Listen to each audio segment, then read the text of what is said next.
Accounting standards basically एक rule book होते हैं जो बताते हैं कि अकाउंट्स हमें कैसे बनाने चाहिए। सोचो अगर हर कंपनी अपने अपने तरीके से अकाउंट्स बनाए, कोई फीफ हो कोई लीफ हो, तो इन्वेस्टर्स या ऑडिटर को समझ ही नहीं आएगा। तो इसीलिए आईसीएआई ने अकाउंटिंग स्टैंडर्ड्स बनाए।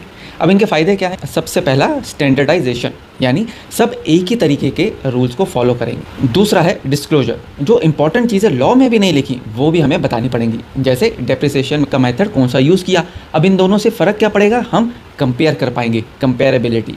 अगर सब एक ही रूल्स फॉलो करेंगे तो हर कंपनी अपने पिछले सालों के रिकॉर्ड को करंट ईयर से कंपेयर कर पाएगी और अपनी ही इंडस्ट्री के पीयर मेंबर्स के साथ भी कंपेयर कर सकेंगे। और एक गोल्डन रूल याद रखो, अगर लॉ या फिर अकाउंटिंग स्टैंडर्ड में कॉन्फ्लिक्ट कभी होता भी है तो हमेशा लॉ जीतता है। अब अकाउंटिंग स्टैंडर्ड्स हैं कितने? आईसीएआई ने तो 29 अकाउंटिंग स्टैंडर्ड इशू किए थे।